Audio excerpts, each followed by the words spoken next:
Hi everyone, in this video we will understand how we can solve such type of set. In this set we are given that Raghu, a school teacher, conducted 5 tests, test 1 through test 5 in that order. For the student in his class, there are exactly 5 students A through E in his class and all the 5 students attempted all the 5 tests. After the 5 tests, Raghu ranked the 5 students based on their performance in each test. No two students received the same rank in any test. After the 5 tests, he made a table provided below which indicates the direction of the change in the rank of a student in any test from test 2 through test 5 as compared to his rank in the previous test.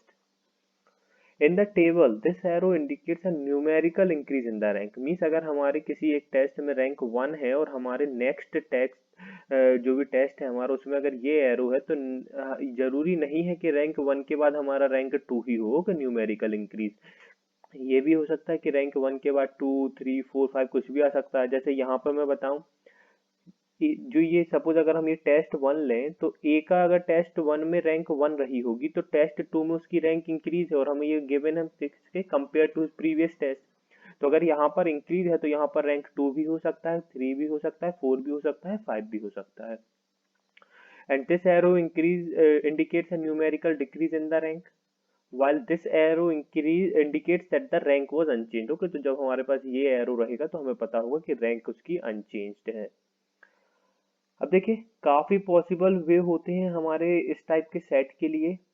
एक तो आप थोड़ा सा hit and trial करके solve कर सकते हैं पर वो वाला मेथड काफी लेंदी हो जाता है कभी कभार और हो सकता है कि आप कहीं ना कहीं मिस्टेक कर दें। तो इसलिए आपको हमेशा नंबर ऑफ जो भी हमारे पॉसिबल केसेस पॉसिबल है वो लिखना चाहिए। वो अभी मैं बताता हूँ किस तरह से हम अपने केसेस लिखेंगे। सबसे पहले तो हम अपनी टेबल बना लेते हैं। टेबल हमारी कुछ इस तरह से रहेगी। ओके, अब मैं देखो मेरे को तो यहाँ पे टेस्ट 2 से लेके टेस्ट 5 तक का डेटा गिवन है।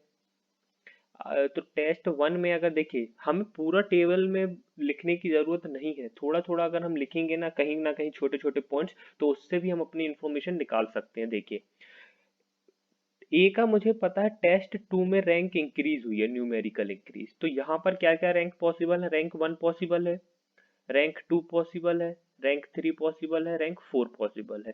5 क्यों नहीं पॉसिबल है? क्योंकि अगर मैं टेस्ट 1 में उसे 5 रैंक दूंगा तो यहाँ पर न्यूमेरिकल इंक्रीज होना चाहिए। तो क्या रैंक 6 आ सकती है? 6 तो पॉसिबल ही नहीं है। तो ये 4 रैंक पॉसिबल है। ओके, टेस्ट टेस्ट 2 में उसकी रैंक इंक्रीज हुई। ओके, तो क्या क्या हो सकता है? 1 के बाद हमारे 2, 3, 4, 5 कुछ भी पॉसिबल है। ओके, 2 के लिए हमारा 3, 4, 5, 3 के लिए हमारा 4 एंड 5 एंड 4 के लिए हमारा 5 कुछ भी पॉसिबल है। तो ये चारों वैल्यूज में से कुछ भी आ सकता है। अभी तो टेस्ट 3 में रैंक सेम रहेगी तो 2, 3, 4, 5। टेस्ट 4 में रैंक डिक्रीज हो जाएगी तो 1, 2, 3, 4 एंड अगेन डिक्रीज हो जाएगी तो 3, 2, 0, 1। अब यहाँ पर अगर आप नोटिस करेंगे, सॉरी 3, 2, 1, 0। ओके, अब यहाँ पर आप नोटिस करेंगे तो जीरो तो पॉसिबल नहीं है कोई रैंक। जीरो तो पॉसिबल नहीं है कोई रैंक, तो जीरो हम यहाँ से हटा देते हैं। अब जीरो यहाँ पर नहीं होगा तो ऑब्वियसली यहाँ पे 1 नहीं होगा, यहाँ 1 नहीं होगा तो यहाँ पे 2 नहीं होगा। ओके, क्योंकि देखिए अगर मैं यहाँ पर 2 लेता हूँ तो यहाँ पर मेरा 2 आएगा, यहाँ पर डिक्रीज होगा 1, यहाँ पर आ जाएगा 0। पर ये वाला मेरा केस पॉसिबल नहीं हो पाएगा क्योंकि 0 पॉसिबल नहीं है। ओके, तो 2 वहां से मैं हटा देता हूँ। क्या यहाँ पे ये 1 भी मेरा हटेगा? देखते हैं। 1 के बाद मेरा 3, 4, 5 कुछ भी पॉसिबल हो गए तो ये 1 मेरा नहीं हटेगा अभी के लिए। तो ये सभी केसेस आए मेरे। यहाँ पर मेरा 1 है। ओके, 1 मिनट, यहाँ पर मेरा 1 है। बी के लिए देखते हैं। बी का मेरा रैंक डिक्रीज हो रहा है तो रैंक क्या क्या पॉसिबल है? 5, 4, 3, 2। ओके, क्योंकि रैंक 1 लेंगे अगर हम यहाँ पे तो डिक्रीज होकर 0 हो जाएगा, 0 पॉसिबल नहीं है। तो डिक्रीज होकर क्या क्या आ सकता है मेरा? 1, 2, 3, 4। यहाँ पर सेम रहेगा तो 1, 2, 3, 4। यहाँ पर अगेन डिक्रीज होगा तो मेरा आ जाएगा 0, 1, 2, 3। अब 0 आया है तो मेरा फर्स्ट डिजिट ये वाला नहीं आ पाएगा। ओके, जो ये वाला फर्स्ट डिजिट है, क्योंकि यहाँ पर 2 फिर 1 फिर 1 फिर 0 पॉसिबल नहीं है। ओके, तो इसको अभी मैं हटा देता हूँ। जो जो आपको साथ ही साथ केसेस बनाते चलना हो, चेक करते चलना हो कि जैसे मैंने अभी टेस्ट 5 का डेटा यहाँ पे नहीं निकाला है पर मैं पहले वो केसेस एलिमिनेट कर देता हूँ जो पॉसिबल नहीं है ताकि कोई बाद में कंफ्यूजन ना हो। यहाँ पर क्या क्या पॉसिबल है? अगेन 0, 1, 2। ओके, 3 से तो लेस होना चाहिए तो 0, 1, 2। अब अगेन 0 हमारा पॉसिबल नहीं है तो 0 हटा देते हैं हम, 1 हटा देते हैं, 2 हटा देते हैं, 2 हटा देते हैं, 3 हटा देते हैं। तो ये रहे मेरे पॉसिबल केसेस।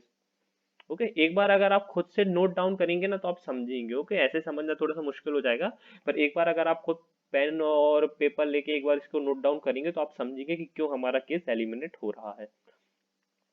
ये रहा मेरे बी का। ओके, अब मैं अपने सी के लिए देखता हूँ। ओके, सबसे पहले तो यहाँ पर नोटिस करिए आप। ओके, किस ये चीज नोटिस करिए सबसे पहले तो,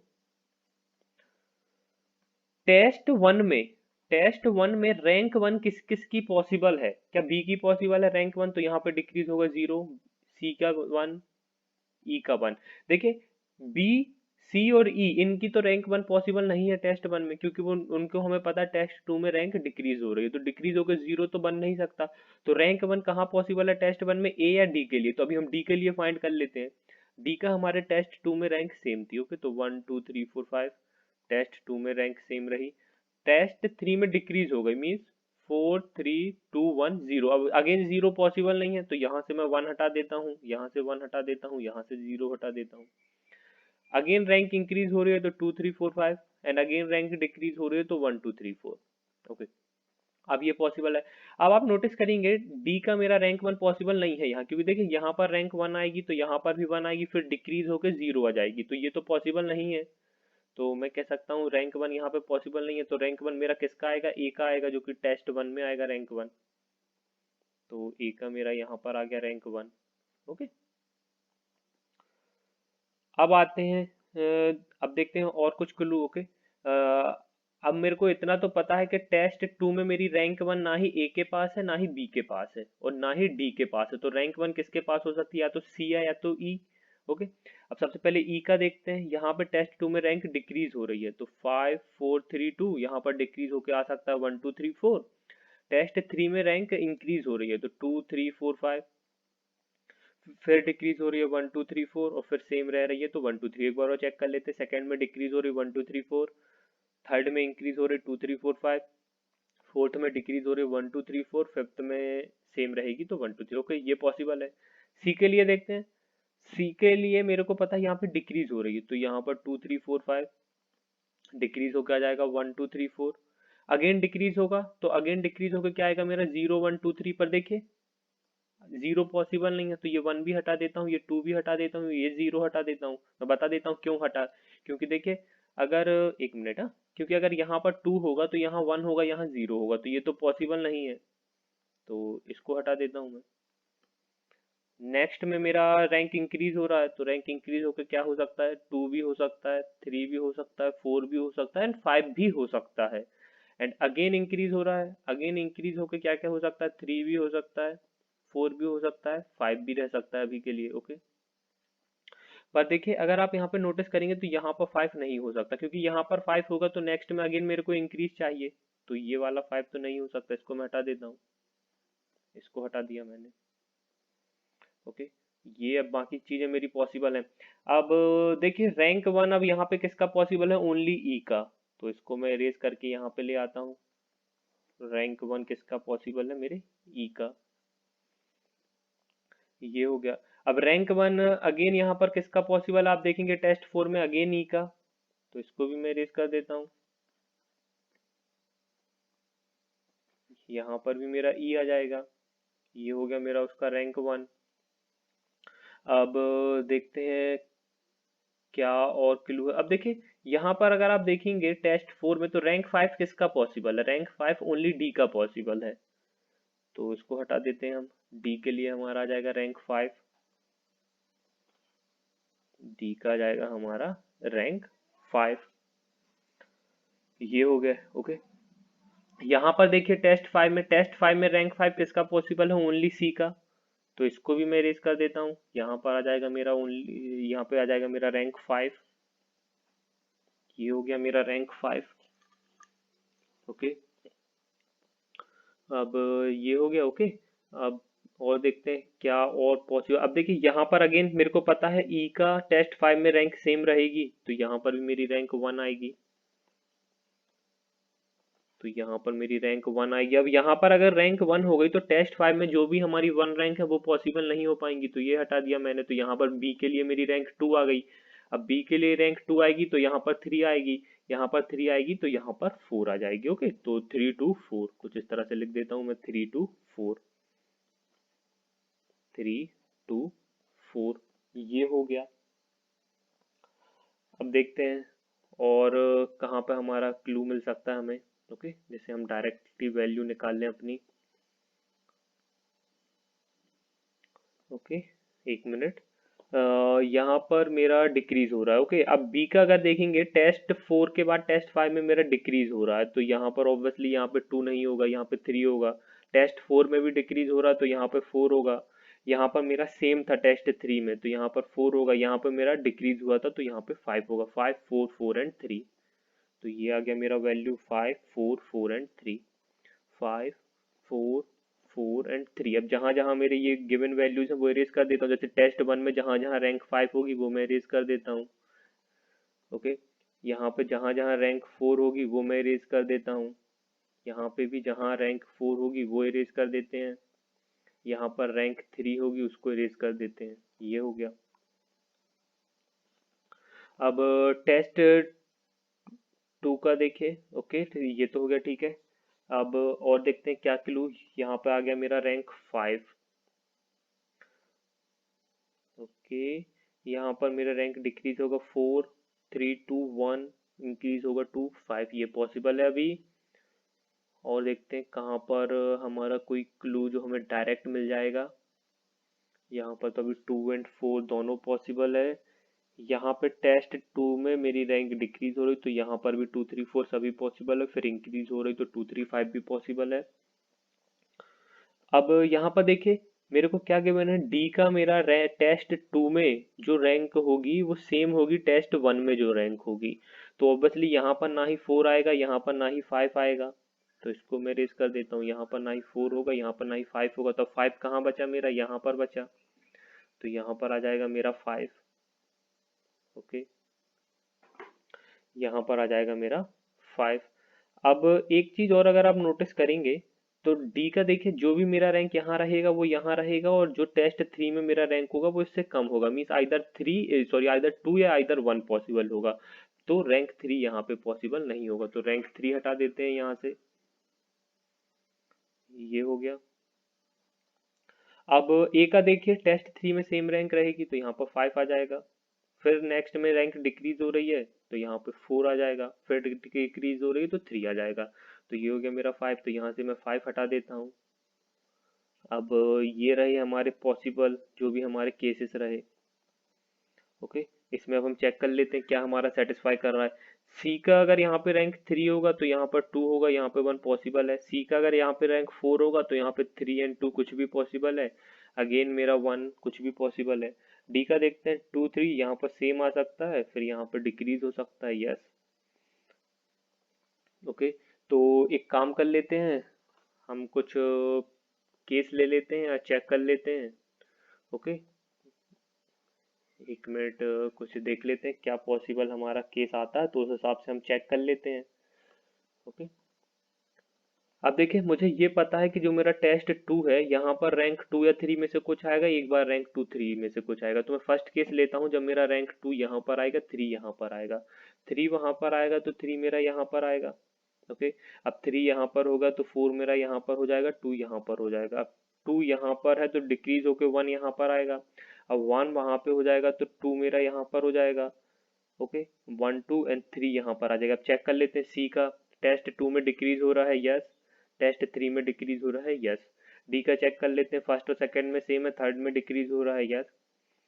ई का देख लेते हैं, फर्स्ट में सेम, सेकंड में डिक्रीज हो रहा है, थर्ड में इंक्रीज हो रहा है, यस पॉसिबल। तो ये वाला केस मेरा पॉसिबल है। ओके, 4 2 1, ये भी देख लेते हैं, 1 2 3 4, यस 1 2 3 4, ये वाला केस मेरा पॉसिबल है। तो मैं इसको साइड में लिख लेता हूँ। क्या क्या मेरा है, 4 3 2 2 3, ये वाला तो ऑलरेडी गिवन है हमारे पास, 1 2 3। ओके, तो ये ब्लॉक का मैंने ऊपर लिख लिया है ताकि मुझे दोबारा इसको चेक ना करना पड़े, मैं डायरेक्ट वैल्यूज अपनी पुट कर दूं अगर मेरा ये केस सेटिस्फाई कर रहा है। ओके, अगर मीन्स मेरा सिर्फ यही बस केस पॉसिबल है तो मैं डायरेक्टली लिख दूंगा यहाँ पे। अब देखते हैं, ये तो मैंने लिया था जब पहले मैंने 2 ऊपर लिया था। ओके, अब मैं इसको थोड़ा सा चेंज कर देता हूँ।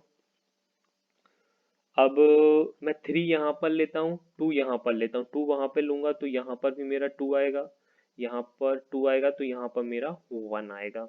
ओके, अब 3 मेरा यहाँ पर आ गया तो डिक्रीज होके यहाँ पे 2 आ सकता है, क्योंकि 1 तो ऑलरेडी हो चुका है हमारा, तो डिक्रीज होके यहाँ पर वो आ सकता है। अब सी का मेरा टेस्ट 2 में भी डिक्रीज हुआ है तो यहाँ पे 4 आ जाएगा, तो यहाँ पर 3 आ जाएगा, 3 1। अब इंक्रीज होगा तो अगेन मेरा 3 आ सकता है। ओके, तो 2 1 3।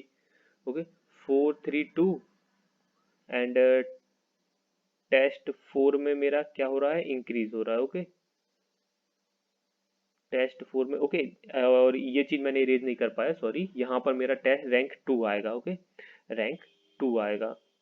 और सी का मेरे टेस्ट 4 में क्या हो रहा है, रैंक इंक्रीज हो रहा है, तो 2 के बाद तो पॉसिबल नहीं है कि मेरा रैंक 2 आ पाए। ओके, ध्यान दीजिए, अगर यहाँ पर मेरे सी का रैंक 2 है और मेरे को बोला है टेस्ट 4 में इंक्रीज है, तो 2 के बाद 2 तो पॉसिबल नहीं है, तो ये वाला केस मेरा पॉसिबल नहीं है, क्योंकि जो हमने लास्ट केस लिया था उसमें हमारे यहाँ पे 1 था। ओके, तो 1 के बाद 2 तो पॉसिबल है, तो ये पॉसिबल है। ओके, तो ये वाला केस मेरा पॉसिबल नहीं है, जो मेरा पहले वाला केस था वही बस पॉसिबल है मेरा, तो उसको मैं लिख लेता हूँ, इसको अब मैं रेज कर देता हूँ।